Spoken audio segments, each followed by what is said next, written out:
Bonjour, mon nom est Steven Guilbeault, je suis ministre de l'Environnement et du Changement climatique et je suis ici pour vous parler du projet de loi C-23 que nous avons déposé aujourd'hui. Hello, my name is Steven Guilbeault. I'm Minister of Environment and Climate Change, and I'm here to talk to you about Bill C-23 that was tabled this morning in the House of Commons. I would like to first acknowledge, with respect, that we are gathered on the traditional unceded territory of the Algonquin and Anishinaabe peoples. During the month of June, we commemorate National Indigenous History Month. We take the time to recognize the rich history, heritage, resilience, and diversity of First Nations, Inuit, and Métis peoples across Canada.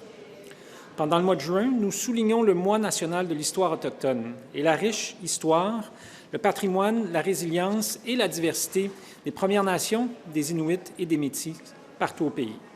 This year, I'm happy to say we are taking it one step further. Today's tabling of Bill C-23, the Historic Places of Canada Act, is an important step in advancing the government's commitment to recognize Indigenous history and to implement the calls to action from the Truth and Reconciliation Commission of Canada. Specifically, Bill 23 makes real, concrete progress on Call to Action 79. Bill C-23 expands the membership of the Historic Sites and Monuments Board to include representation for First Nations, Inuit, and Métis. These representatives would be appointed following consultation with national Indigenous organizations. Additionally, the work of the board will be informed by Indigenous knowledge considered on an equal footing with other sources of information. Aujourd'hui, le dépôt du projet de loi C-23, la loi sur les lieux historiques du Canada, constitue une étape importante dans la progression de l'engagement du gouvernement à reconnaître l'histoire autochtone. Le projet de loi élargit la composition de la Commission des lieux et monuments historiques du Canada pour inclure la représentation des Premières Nations, des Inuits et des Métis. Ces représentants seraient nommés suite à des consultations avec des organisations autochtones nationales. En outre, les travaux de la Commission seront éclairés par le savoir autochtone, traités sur un pied d'égalité avec les autres sources d'information. Plus précisément, le projet de loi C-23 représente des progrès concrets en matière de l'appel-action 79. I'd like to thank my colleagues, John Aldag, MP for Cloverdale-Langley City, for joining us today, as well as Jaime Battiste, for their ongoing work and passion on this issue. This bill follows in the footstep of Bill C-374, tabled by John in 2018.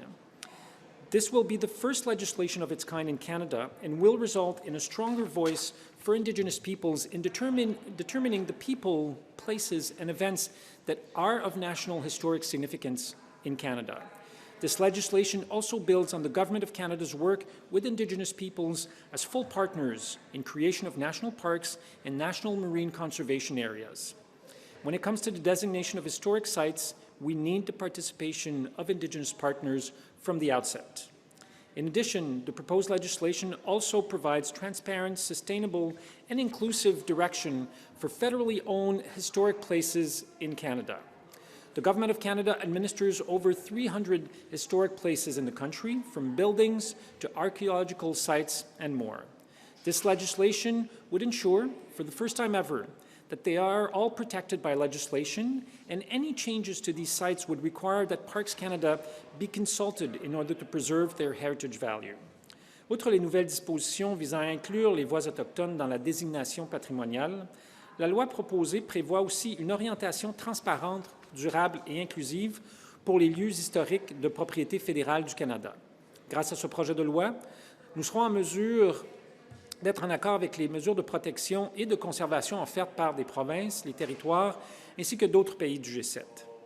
The time to act is now. Together we can give our past a future and ensure the continued stewardship of historic places in Canada. Thank you. Merci. To facilitate the question period. Thank you very much, Minister. Merci beaucoup, Monsieur le Ministre. We will now move to a period of questions and answers. Nous allons maintenant procéder à une période de questions et réponses. Est-ce qu'il y a des questions? Yes? Mia Rabson, Canadian Press. Just wondering what changes you think this will make, what difference this will make in terms of deciding which sites get historical designation, but also if there's a need to go back and look at the sites These are two really good questions. So I think the reason we need this bill is because right now we lack the proper framework in Canada to be able to make in a transparent and durable manner the decisions on historic sites. So first thing we need is the framework. And the second part of your question, in fact, that work has already started. Parks Canada is already working with Indigenous communities across the country to adapt some historical sites, to add some elements about the history, culture of Indigenous peoples in this country. So this is work that has started, and I'm not saying that it's completed by no means, but it will be ongoing. And in fact, in some cases, we are starting to sign co-management agreements with Indigenous communities for national parks, for example. C'est bon? Merci beaucoup. Thank you. Oh.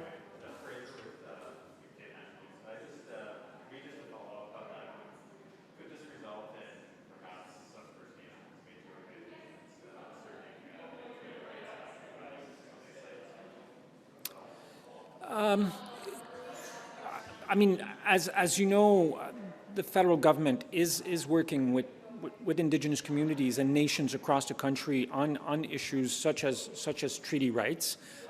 So could some historic sites be the focus of discussions on treaty rights? Perhaps. That's not what the bill tries to do. So as I've outlined, the bill proposed to put a framework in terms of how we manage, designate historic sites going forward, and it also adds 3 seats on the board to ensure that Indigenous voices and Indigenous knowledge has a place and is represented on the board for decision making.